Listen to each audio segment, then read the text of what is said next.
Hello, welcome to all. आप सभी लोगों का स्वागत है एस एस गुरु एकेडमी पर। आई होप आप सभी लोग अच्छे होंगे, स्वस्थ होंगे। हमारा क्या जो चैप्टर चल रहा है वो है हमारा क्या, चुंबकत्व से संबंधित या चुंबकीय क्षेत्र से संबंधित। तो उसी टॉपिक को और आगे बढ़ाते हुए चलते हैं। हमारा ऑस्टेड का नियम हो चुका था। आज क्या पढ़ना है हमें? आज जो पढ़ना है वो है हमारा बायो सेवर्ट का नियम, या किसी धारावाही चालक के कारण चुंबकीय क्षेत्र। ठीक है, क्या है हमारा? किसी धारावाही चालक के कारण चुंबकीय क्षेत्र, या हमारा उसी में आ जाता है बायो सेवर्ट का नियम। ठीक है, तो क्या है हमारा? किसी धारावाही चालक के कारण चुंबकीय क्षेत्र, इसी में क्या आ जाएगा हमारा? बायो सेवर्ट का नियम। क्या आ जाएगा? बायो सेवर्ट का नियम। ठीक, इसी में आ जाता है बायो सेवर्ट का नियम। अब क्या है तो देखो, हमारे ऑस्टेड ने क्या बताया था? ऑस्टेड साहब ने ये बताया था कि किसी चालक में जब धारा प्रवाहित की जाती है, धारा प्रवाहित हो रही होती है, तो उसके चारों ओर क्या चुंबकीय क्षेत्र उत्पन्न हो जाता है। यानी गतिमान आवेश होते हैं, उनके कारण चुंबकीय क्षेत्र उत्पन्न हो जाता है। और क्या, तो उसी प्रकार यानी बायो सेवर्ट ने क्या किया? बायो सेवर्ट ने एक धारावाही चालक लिया और उसमें क्या किया? उसका एक खंड लिया, यानी धारावाही चालक है उसका एक छोटा सा पार्ट ले लिया। तो उसके कारण जो चुंबकीय क्षेत्र उत्पन्न हो रहा था उसमें एक पॉइंट ले लिया, कोई बिंदु P मान लेते हैं। ठीक है, तो उस पर कितना चुंबकीय क्षेत्र होगा तो उन्होंने उसके बारे में बताया था। क्या बताया था? यानी ये तो ऑस्टेड साहब ने ही बता दिया था कि किसी चालक में धारा प्रवाहित हो रही है या होती है तो क्या होता है, हमारा चुंबकीय क्षेत्र उत्पन्न हो जाता है। क्यों तो उत्पन्न हो जाता है? क्योंकि उसमें धारावाही सॉरी क्या गतिमान आवेश होते हैं।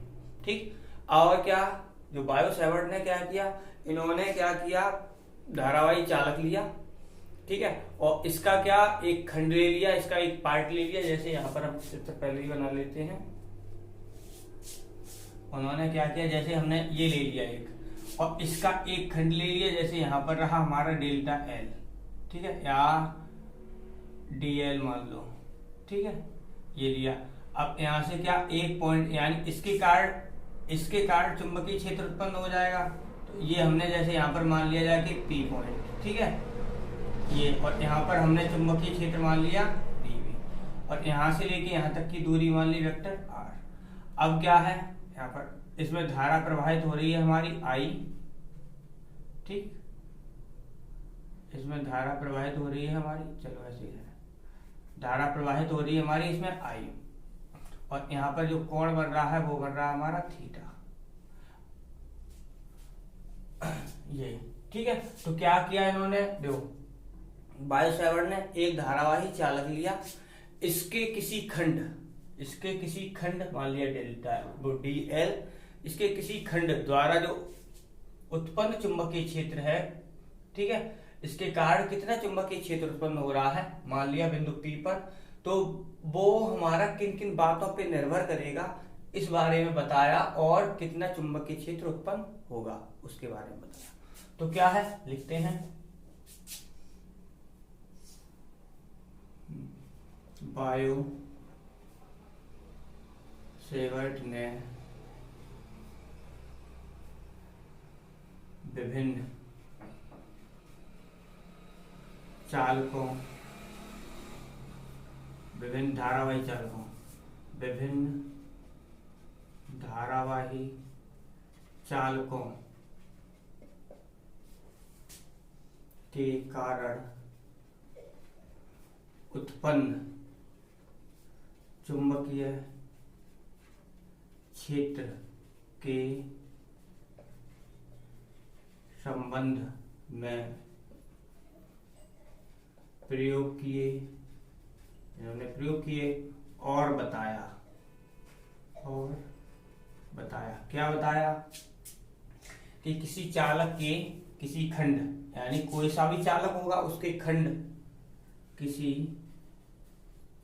धारावाही, किसी धारावाही चालक के लघु खंड या लघु अवयव के कारण उत्पन्न चुंबकीय क्षेत्र में किसी बिंदु पर चुंबकीय क्षेत्र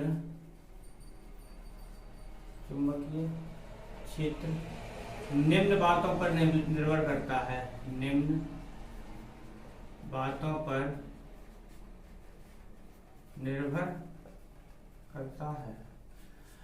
क्या किया था उन्होंने, एक किसी चालक का, धारावाही चालक, उसका एक खंड ले लिया था और क्या उन्होंने फिर उसके यानी जो खंड के कारण चुंबकीय क्षेत्र उत्पन्न हुआ है उसमें एक बिंदु ले लिया। जैसे इसके कारण यहाँ पर ऐसे चुंबकीय क्षेत्र उत्पन्न हो गया हमारा, उसमें एक बिंदु ले लिया इन्होंने P, ठीक है। तो यहाँ पर चुंबकीय क्षेत्र कितना होगा इस बारे में इन्होंने बताया था। तो क्या है, निम्न बातों पर निर्भर करता है। अब कोई बिंदु है हमारा, अब देखो लघु अवयव हमारा यहाँ पर कितना हो गया, हमारा DL हो गया, ठीक है। और बिंदु क्या हो गया हमारा, P हो गया। क्या हो गया, बिंदु P हो गया। तो अब हम क्या यहाँ पर जो इसके कारण चुंबकीय क्षेत्र है वो किन किन बातों पर निर्भर करेगा वो पॉइंट आएंगे। तो उन्होंने क्या बताया था, तो देखो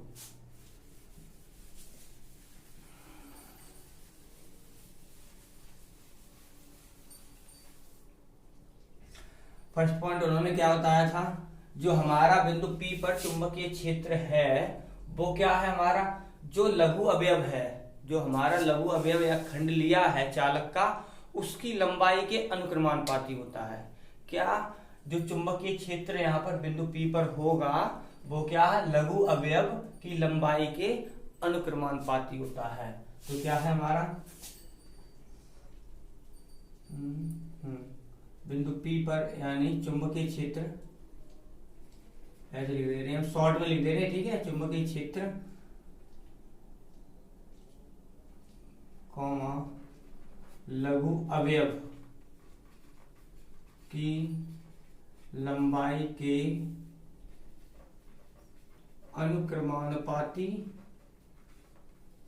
होता है, ये बताया था। इसका मतलब क्या है हमारा, जो नंबर 2 ये हो गया हमारा। अब क्या है, जो हमारा चुंबकीय क्षेत्र होता है चालक में जो धारा बह रही है वो उसके अनुक्रमानुपाती होता है। चालक में जो धारा बह रही है उसके अनुक्रमानुपाती होता है। तो क्या, चालक में बहने वाली धारा के अनुक्रमानुपाती होता है, ठीक है। तो क्या है हमारा, यहां से हो जाएगा dV, ये प्रोपोर्शनल हो जाएगा I, चालक में धारा हमारी I तो है। अब क्या है, नंबर 3 क्या बताया था उन्होंने, ये बताया था बिंदु P यानी जो हमारा लघु अवयव के कारण जहां पर चुंबकीय क्षेत्र मान रहे हैं, निकाल रहे हैं, बिंदु P को उस अवयव से मिलाने वाली रेखा की दूरी के दूरी के वर्ग के व्युत्क्रमानुपाती होता है। क्या हमारा बताया था उन्होंने, जो हमारा बिंदु P है वहां से जो हमारा खंड अवयव है या लघु अवयव है उसकी जो दूरी है बीच की, उसके वर्ग के व्युत्क्रमानुपाती होता है। तो क्या है हमारा बिंदु P, ऐसे लिखते रहे हम, बिंदु P को बिंदु P की लघु अवयव से दूरी के वर्ग के व्युत्क्रमानुपाती होता है, ठीक है। तो क्या, वर्ग के व्युत्क्रमानुपाती, तो dV ये प्रोपोर्शनल क्या हो जाएगा हमारा, वर्ग के व्युत्क्रमानुपाती हो गया, ठीक है, ये हो गया। और क्या, नेक्स्ट 4th पॉइंट बताया था उन्होंने, ये कहा था जो हमारा चुंबकीय क्षेत्र यहाँ पर निकाल रहे हैं और वो लघु अवयव यानी जो चालक लघु अवयव है वो उसके और जहां पर चुंबकीय क्षेत्र निकाल रहे हैं यानी बिंदु P के बीच जो कोण बन रहा है उसकी ज्या के अनुक्रमानुपाती। यानी क्या है, लघु अवयव या लघु अवयव तथा बिंदु P को मिलाने वाली रेखा के बीच बनने वाले कोण की ज्या के अनुक्रमानुपाती होता है।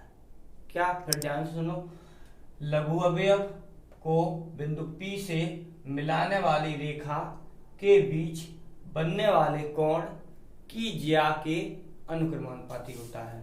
तो क्या है हमारा, बिंदु P को यानी बिंदु P को लघु अवयव से मिलाने वाली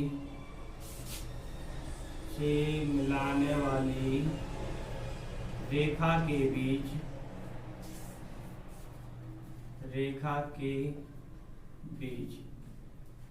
बनने वाले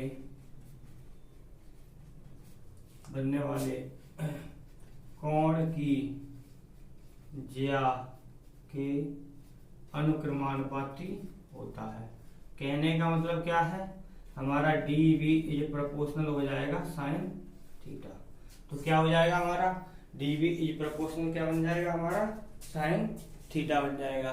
ठीक है, अब क्या है यहां से, तो देखो यहां से अगर हम देखो सभी को मिलाएं तो हमारा क्या बनेगा जाके, तो देखो अब हम सभी को मिलाते हैं तो क्या बनेगा,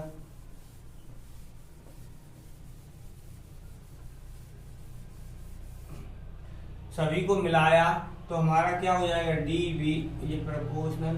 देखो अनुक्रमानुपाती में क्या था हमारा, आई था, चालक की लंबाई थी, ठीक है, वो सॉरी चालक की लंबाई नहीं, चालक की टोटल लंबाई को एल मानते हैं। चालक की जो टोटल लंबाई होती है वो तो एल मान लेते हैं, लेकिन हम अभी क्या मान रहे हैं, सिर्फ डीएल मान के चल रहे हैं, छोटा सा उसका भाग लेके चलते हैं। ठीक है, ऐसे होता है।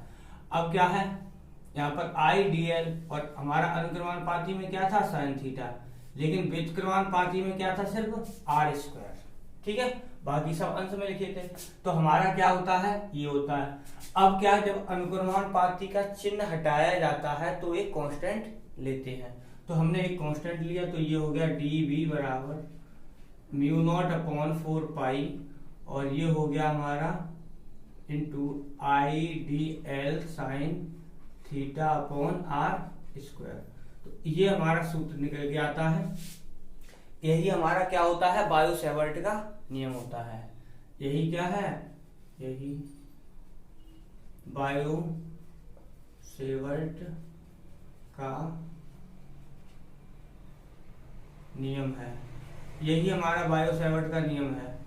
ठीक, अब क्या है, जहां पर हमारी एप्सिलॉन नॉट क्या होता है, जहां वो sorry mu naught epsilon not, देखो जो काम हमारा वैद्युत क्षेत्र में एप्सिलॉन नॉट करता है, ठीक है, वही काम यहाँ पर हमारा क्या म्यू नॉट करता है। वहां एप्सिलॉन नॉट को क्या वैद्युत क्षेत्र की वैद्युतशीलता कहते हैं, यहाँ पर इसे क्या कहते हैं, निर्वात की चुंबकशीलता कहते हैं। तो म्यू नॉट क्या हो जाएगा हमारा, निर्वात की चुंबकशीलता।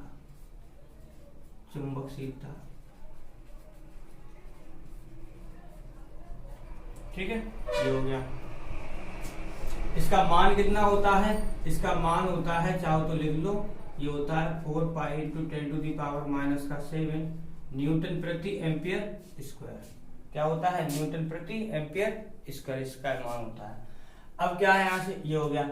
अगर हम क्या करें, इसे वेक्टर रूप में लिखना चाहें, इसे किसमें वेक्टर रूप में लिखना चाहें तो कैसे लिखेंगे, तो वेक्टर रूप में क्या लिखेंगे, डे वी बराबर म्यू नॉट अपॉन 4 पाई, और ये रहा हमारा क्या आई, इसे लिखा हमने D L cross R upon R cube.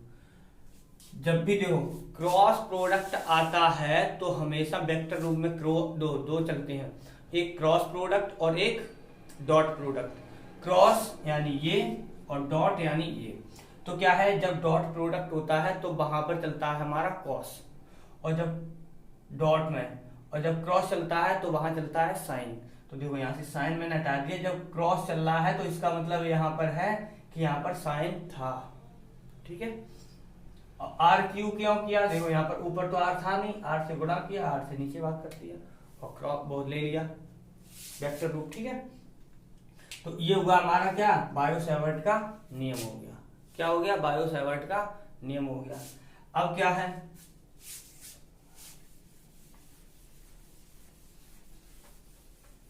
अब क्या, अब देखो हम क्या पढ़ेंगे, निर्वात की वैद्युतशीलता यानी जिसे बोलते हैं एप्सिलॉन नॉट, तथा निर्वात की चुंबकशीलता जिसे बोलते हैं क्या, म्यू नॉट में संबंध। क्या इनके बीच हम क्या निकालेंगे, संबंध निकालेंगे। ठीक है, तो क्या है, इसे ध्यान से देखना, ये संबंध कभी कभी एक नंबर का पूछ लेते हैं, सीधा लिखा मिलेगा तुम्हें। ठीक है, तो क्या है, यहाँ से देखो, हम अभी पीछे हमने चुंबकशीलता का मान लिखा था, क्या लिखा था, 4 पाई 10⁻⁻⁷ न्यूटन प्रति एम्पियर स्क्वायर, ये लिखा था। यहाँ पर हमने क्या किया, इस 4 पाई को नीचे ले आओ बराबर, तो ये हो गया 10⁻⁻⁷ न्यूटन प्रति एम्पियर स्क्वायर, ये हो गया। अब क्या है, जो हमारी विद्युतशीलता होती है निर्वात की, वो क्या होती है हमारी, 1/4 पाई एप्सिलॉन नॉट बराबर 9 × 10⁹। ठीक है, और ये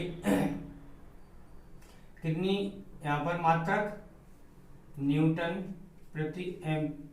मीटर स्क्वायर प्रति कूलाम स्क्वायर, क्या होता है हमारा, न्यूटन मीटर स्क्वायर प्रति कूलाम स्क्वायर। अब क्या यहाँ से, तो देखो हमने क्या किया, यहाँ से इसमें किया भाग, तो क्या होगा हमारा, mu naught upon 4 pi upon 1/4 pi epsilon not बराबर, यहाँ पर क्या है हमारा, ऊपर कितना है 10⁻⁻⁷, नीचे आ जाओ तो ये कितना हो गया, 9 × 10⁻⁹। ठीक है, देखो 4 पाई से 4 पाई कैंसिल, ये ऊपर पहुंच गया, तो ये क्या बन गया कि म्यू नॉट एप्सिलॉन नॉट बराबर। अब क्या किया, देखो ये तो ऊपर पहुंचे, इस घात को नीचे ले आओ, इस घात को नीचे ले आओ, तो क्या हुआ हमारा 1/9 जैसे का वैसा 10⁻। 9 में 7 जोड़ोगे कितने हो जाएंगे जाके हमारे, 16, ये हो गए। ठीक है, 16 हो गए। अब क्या किया, अब देखो निर्वात में जो प्रकाश की चाल होती है, निर्वात में प्रकाश की चाल क्या होती है, c बराबर होता है हमारा 3 × 10⁸ मीटर प्रति सेकंड, ये तो होता है निर्वात में प्रकाश की चाल। ठीक है, अब क्या, अब यहां से तो देखो c का मान यहाँ रख दो, तो क्या होगा हमारा, म्यू नॉट एप्सिलॉन नॉट बराबर 1/, ये इसका वर्ग ही तो लिखा है, तो क्या हो जाएगा हमारा c² हो जाएगा। अब हमने क्या किया, इसे c का मान निकाला है, c² बराबर 1/, म्यू नॉट एप्सिलॉन नॉट, कैसे भी लिख लो, म्यू नॉट एप्सिलॉन नॉट। अब यहाँ से c का मान निकाला तो क्या हो जाएगा 1/√, म्यू नॉट एप्सिलॉन नॉट। ये हमारा क्या है, इसमें निर्वात की चुंबकशीलता और विद्युतशीलता में क्या आ गया, हमारा संबंध आ गया, निर्वात की चुंबकशीलता और विद्युतशीलता में संबंध आ गया, ये हुआ हमारा। ठीक है, अब क्या है, यहीं पे पॉइंट ये खत्म हुआ। अब देखो हमारा जो चुंबकीय क्षेत्र, अभी मैंने बायो-सैवर्ट का नियम पढ़ाया, तो बायो-सैवर्ट के नियम में चुंबकीय क्षेत्र आया। ठीक, तो चुंबकीय क्षेत्र की अब दिशा कैसे बताते हैं क्या, चुंबकीय क्षेत्र की दिशा कैसे बताते हैं, तो देखो चुंबकीय क्षेत्र की दिशा ज्ञात करने के कई नियम होते हैं, लेकिन तुम्हारे में क्या है, तुम्हारे में जो रूल हैं वही रूल पढ़ेंगे, ज्यादा नहीं पढ़ेंगे। एक तो क्या है हमारा, एक तो है हमारा दाएं हाथ की